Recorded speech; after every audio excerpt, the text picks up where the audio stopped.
Good morning students, my self Deepa Katoch. आज हम teaching of commerce के फर्स्ट यूनिट में हमारे पास टॉपिक है टीचिंग एड्स, उसके बारे में पढ़ेंगे। टीचिंग एड्स मीन्स शिक्षण सहायक सामग्री, अर्थात ऐसी सामग्री जो शिक्षक को पढ़ाते समय उसके शिक्षण को प्रभावशाली बनाने के लिए प्रयोग की जाती है। शिक्षण सामग्री ये वह सामग्री है जिसके द्वारा शिक्षक छात्रों की ज्ञानेंद्रियों के उचित प्रयोग से तथ्यों को अधिक स्पष्ट कर सकता है। इसका अभिप्राय है कि शिक्षण सहायक सामग्री द्वारा तथ्यों की उचित रूप से व्याख्या की जा सकती है। अब है हमारे पास नीड एंड इम्पोर्टेंस कि हमें शिक्षण सहायक सामग्री की आवश्यकता क्यों पड़ती है। वैसे तो अध्यापक स्वयं में एक श्रेष्ठ सामग्री है, क्योंकि ये शिक्षा को सरल बनाता है तथा भली भांति समझाने का प्रयास करता है।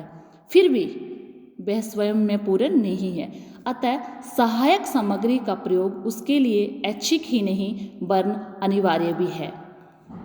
शिक्षण सहायक सामग्री के द्वारा एक अध्यापक अपने शिक्षण को प्रभावशाली बना सकता है और इसकी इम्पोर्टेंस भी है, इसका महत्व है।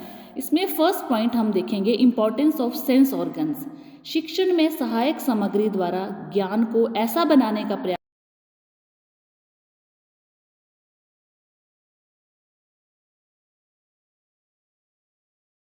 मॉडल्स बनाते हैं, तब हम बच्चों को उसको शो भी करते हैं, दिखाते भी हैं बच्चों को। इससे बच्चा उसको सुन भी सकता है, देख भी सकता है। इट मीन्स उनकी ज़्यादा इंद्रियां इसमें इन्वॉल्व होती हैं। और जब बच्चे एक से अधिक इंद्री के द्वारा ज्ञान प्राप्त करते हैं तो वो उनका ज्ञान स्थायी हो जाता है, मीन्स परमानेंट नॉलेज हो जाता है। उनको वो चीज़ ज़्यादा अधिक समय तक याद रहती है। सेकेंड पॉइंट है हमारे पास इजी फॉर चिल्ड्रन। बच्चों के लिए जब हम टीचिंग एड्स बनाते हैं, चार्ट्स बनाते हैं, मॉडल्स बनाते हैं, तो बच्चों को किसी भी कॉन्सेप्ट को समझने में आसानी हो जाती है। हम ये कह सकते हैं कि जो टीचिंग एड्स हैं वो बच्चों को आसानी से उनके द्वारा समझाया जा सकता है। थर्ड पॉइंट है हमारे पास इम्पोर्टेंस ऑफ डायरेक्ट प्रेजेंटेशन। जब हम बच्चों को सीधे तौर पर कोई चीज़ दिखाएंगे तो वो बच्चों को ज़्यादा अच्छे से समझ आती है, क्योंकि जब वो देखेंगे उस चीज़ को समझेंगे और सुनेंगे भी, इसमें भी उनकी ज़्यादा से ज़्यादा इंद्रियों का प्रयोग हो रहा है और उस चीज़ को वो अच्छे से ग्रहण कर सकते हैं। नेक्स्ट पॉइंट है हमारे पास desired change in pupils behaviour. जो बच्चों का बिहेवियर है उसमें भी चेंजेस आती हैं, क्योंकि विद्यार्थियों के व्यवहार में अपेक्षित परिवर्तन करने के लिए ये आवश्यक है कि कक्षा में अध्यापक की अपेक्षा विद्यार्थी अधिक क्रियाशील रहे। क्योंकि जब हम कोई टीचिंग एड्स लेकर जाते हैं तो जो बच्चों का इंटरेस्ट है वो ज़्यादा बनता है और बच्चे क्लास में अच्छे से ध्यान से सुनते हैं। नेक्स्ट है हमारे पास क्लियर कट कॉन्सेप्ट। जब छात्रों को ज्ञान दिया जाता है तो उस ज्ञान के प्रति छात्रों की धारणा तभी स्पष्ट एवं स्थायी हो सकती है जब हम उस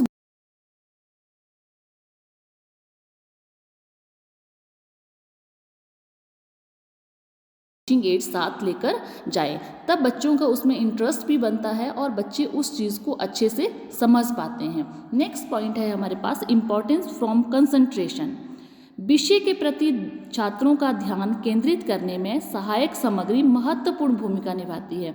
जैसे किसी नमूने, चित्र तथा आकृति को देखकर छात्रों का ध्यान केंद्रित हो जाता है, जिससे उस विषय का ज्ञान छात्र आसानी से ग्रहण करते हैं। तो ये थे हमारे पास इम्पोर्टेंस कि हम टीचिंग एड्स क्यों बनाते हैं, या फिर एक टीचिंग एड्स अध्यापक के लिए कहाँ तक उचित सिद्ध होती है और अध्यापक कैसे उसके द्वारा बच्चों को अच्छा नॉलेज दे सकता है।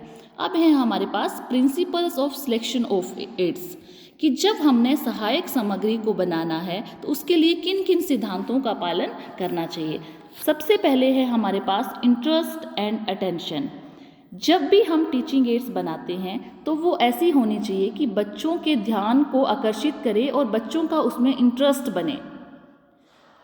Definite objectives. जब भी हम टीचिंग एड्स बनाते हैं तो उसका डेफिनेट ऑब्जेक्टिव होना चाहिए, निश्चित उद्देश्य होना चाहिए। प्रत्येक विषय, उपविषय या पाठ के उद्देश्य और मनोरथ को उनके सामने निश्चित और स्पष्ट किया जाना चाहिए कि ये जो टीचिंग एड्स है ये इसका उद्देश्य है और इसके लिए हमने इसको बनाया है। यूटिलिटी। जब भी हम टीचिंग एड्स बनाते हैं तो प्रत्येक विषय या उप विषय का उद्देश्य अधिक स्पष्ट किया जा सकता है यदि इसकी बच्चे के वातावरण और भावी जीवन में उपयोगिता की खुली व्याख्या की जा सके। यदि वे शुरू से ही समझ ले कि उनकी तरफ से सीखी जाने वाली सामग्री बहुत उपयोगी हो सकेगी तो उनकी शिक्षा आवश्यकता आधारित और अर्थपूर्ण होगी।